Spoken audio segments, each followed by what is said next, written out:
Hi everyone, welcome back to Lisa's Love and Light. How are you guys doing today?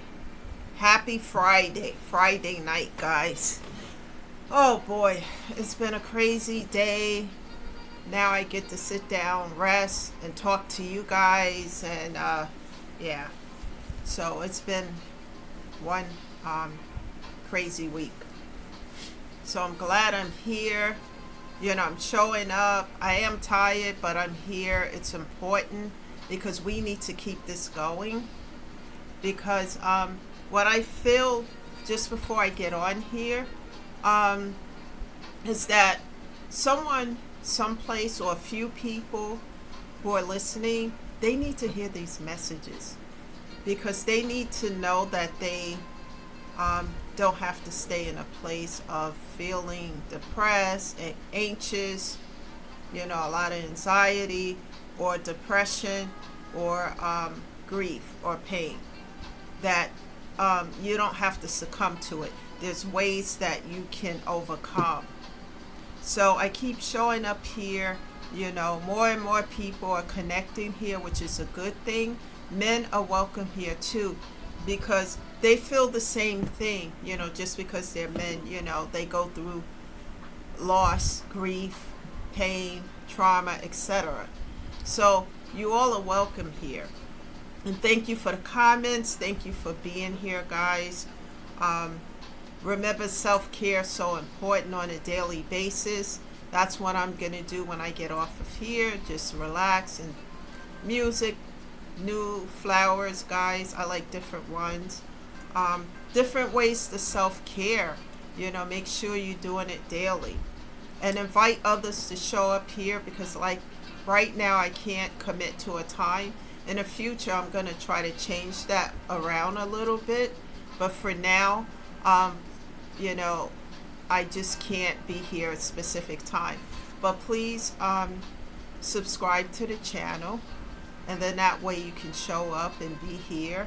And any comments, please just share what you think about these videos, how they're helping you, and if you have been sharing it with other people, how it's helping others as well. So guys, let's get into this message. Keep in mind, I'm not a therapist, social worker, or a counselor. Just someone who talks from a space of my own personal experience with grief, pain, and anxiety, and how I got through it. So let's get into this topic of discussion. The title is Jealousy, Envy, and Healing. Jealousy, envy, and healing. I had this conversation with a friend of mine. We've been talking about this, and I said to her that envy is worse than jealousy to me.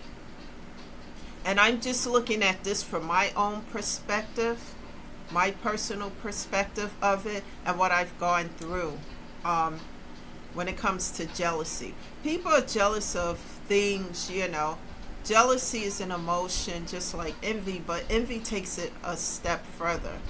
Because somebody's jealous because you have a new friend, you're not spending more time with them, or this or that, or etc. Those things are not, to me, those things can be handled, in my perspective, better than the envy. Because, guys, I feel envy is worse than jealousy. Here's why. Envy fuels a more destructive behavior like hatred. Really, just, how we have this in this world that we live in today, hate. So envy, to me, is when someone believes that you don't deserve what you have, regardless of how hard you work for. They don't believe you should have it.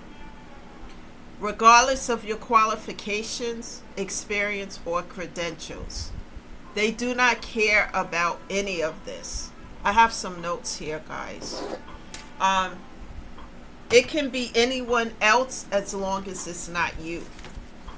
Envy is when a person believes that you belong at the bottom of the barrel with a monkey on your back. This is their personal belief. Envy is when someone believes that you should never, ever be able to crawl your way out of the barrel ever again. God forbid if you find a way out of the barrel. Remember I used the metaphor of crabs in a barrel all at the bottom, and then one person makes it up to the top.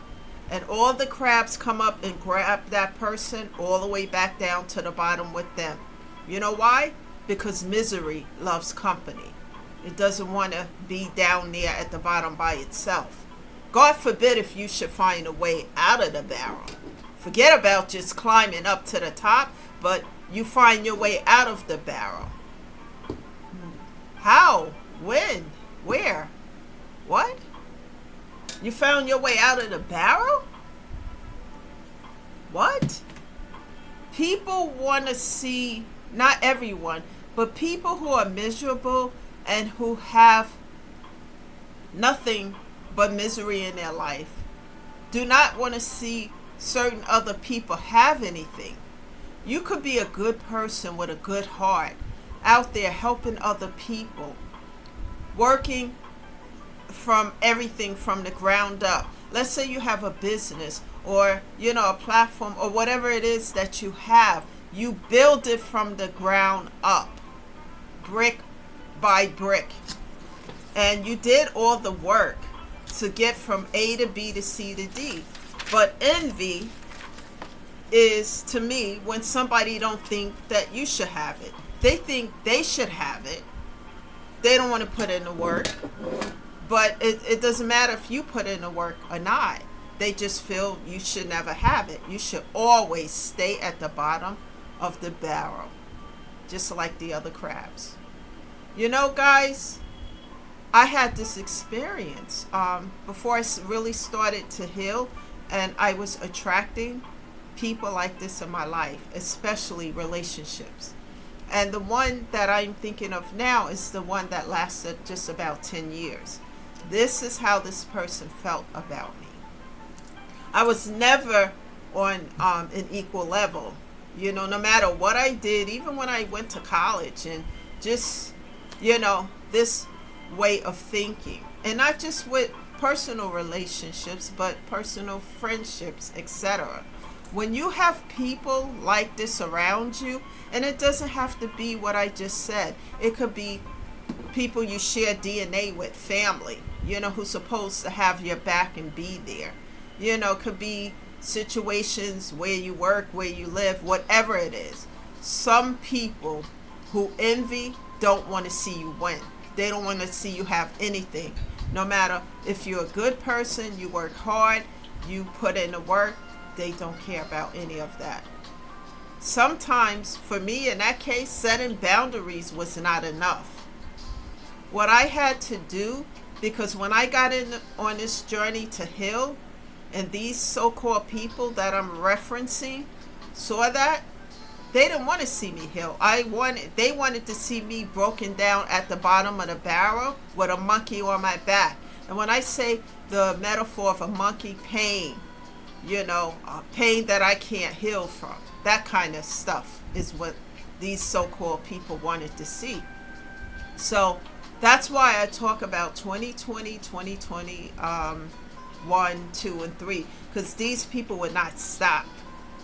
I went into deep prayer with God, asking him to help me, because I couldn't do this alone, guys. Meditation, and then I started to learn how to fast, get answers from God, through prayer, meditation, and fasting. And God came through. God not only healed me from all of this, and it took time as I took the steps and did the work, but you know what? God cut the cord to all this, because I asked him, cut the cord. I don't want to set boundaries with individuals like this. Cut the cord. And as I asked God to cut the cord, instead of setting boundaries with these specific individuals, I decided to cut off, block, and delete. Because when you have snakes around you and people who, walk in this type of energy, you can't heal, you can't grow, you can't evolve when you have these kind of folks around you. So there was no setting boundaries with individuals. And I'm talking about this because some of you may have this around you, and there's no way to grow, heal, and evolve and do the work and start to elevate when you have this kind of energy around you. So in my case, what I did is cut off, block, and delete. It didn't matter who they were, where, or what connection they had to me, whether we went way back when, etc., or so forth. I had to cut off, block, and delete so that I could stay focused on my healing, my growth, and my peace. So when you decide, guys, to heal from the inside out, when you really make up your mind that you need to heal from the inside out, you have to remove everything from your life that no longer serves you and that's not for your highest good. And that's not easy sometimes, because you can have a gang of folks that you've been around forever, and as you start to heal, grow from things that cause you a lot of pain, as you start to address the elephant in the room and look at it and see the root cause of this pain and start to heal it from the inside out, and you start to grow, heal, and elevate, these people want to pull you back down to the barrel with them because they don't want to do the work, some of them, to grow, heal, and evolve. It's too much. It's too much pain to address and look at. It's too much work. You know, and when you start to do the work and you start to see the results little by little and ask God to help you in prayer, your healing, your growth, and peace becomes everything to you. I know it does for me. It is priceless. It is not for sale. And when people continue to be in this low vibrational energy and they look for ways to try to hurt you, you know, stop you from progressing, the best course of action is to cut the cord. And that's what I did. I had to ask God, cut the cord, let me cut off, block, and delete so that I can stay focused on this journey to grow, heal, and evolve, especially from grief. Because the losses, 15 losses in a space of a few months in 2020, it just took a toll on my physical and mental health. And this is when I really started to get on a path to heal. And it wasn't easy, you know, because I don't have an instruction book. It doesn't come with one. I had to find creative ways besides starting with therapy and prayer to grow, heal, because the pain was so much, guys. You know, it's so important to not allow anyone to distract you, and to find people who really support your healing process and know how important it is to heal. Because if your mental and physical is not okay, nothing else around you is okay. You have to make that a priority. It's a must, and it's not easy because you have to work on it on a daily basis. Sometimes we fall, you know, but we get right back and keep going. And I always ask God to keep helping me, to help myself. It's so important, guys. It is on a daily basis, especially self-care. Let us all work towards being at peace, guys, instead of broken down into pieces. You know, it's better to be at a space of inner peace. Now, I want to take the time to talk to you guys about some ways to self-care. I have some links that I've added to this video. I was having a problem for a while sleeping, you know, at nighttime when I lay down, because I'm so busy all day. You know, I take these breaks in between, but these breaks don't feel, you know, like, you know, when it's time to go to bed, and then I don't sleep peacefully. So I started doing research on different things, how to do. So I'm just going to show you this. This pillow I brought here, no, you guys can see this. I'm going to squeeze on it. It's so soft. I mean, when I lay down on this pillow, guys, oh, wow. Within 20 minutes, 15 minutes, I'm asleep. You know, so that helps.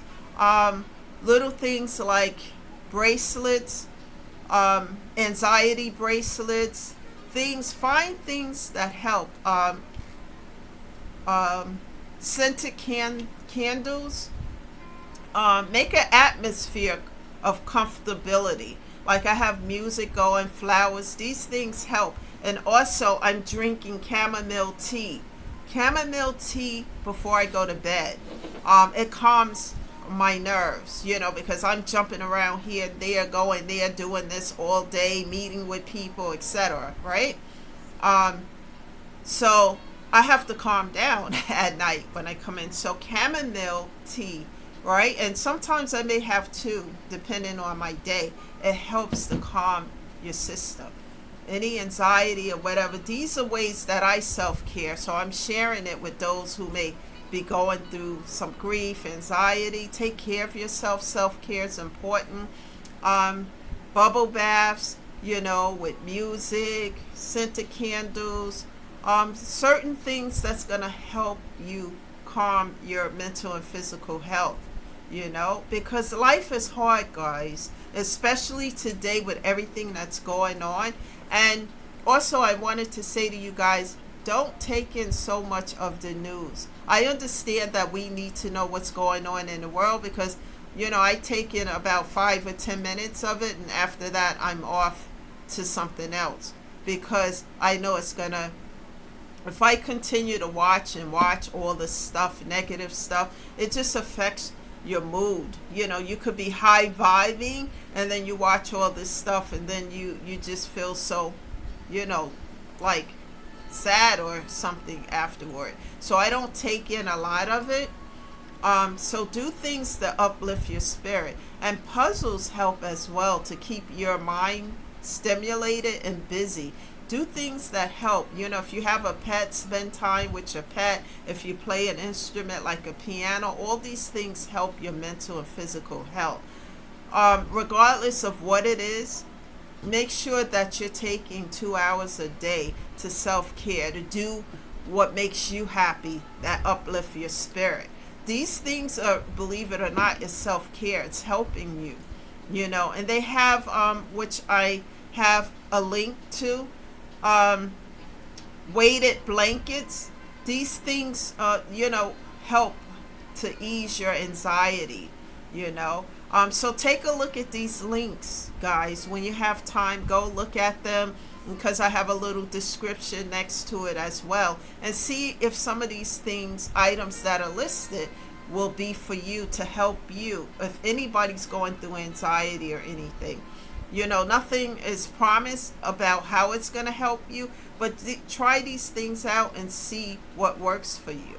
And as you do this and you find out what works for you and help you, continue to move forward in that and make sure that you're doing this on a daily basis, because self-care equals self-love. Self-love eventually equals inner peace. And once you get to a place of inner peace, you're unbothered, guys, with the noise around you, because it's full of toxicity. And once you heal those things, you never want to go back to things that almost broke you. So these are my experiences with these things, and I'm sharing it with you here today. Thank you guys for being here. Now I have to go and self-care for me because I'm like really tired right now. It's been a really long day, but I wanted to come on here and share with you and uplift you guys, and continue to show up here Monday through Friday. I will be back here again on Monday. Not sure of the time, so subscribe to the channel and invite others to do the same. And thank you all for your support. I really appreciate that. And continue to self-care. This is Lisa, shedding love and light. You guys go have a great weekend, and I'll see you Monday. Bye for now.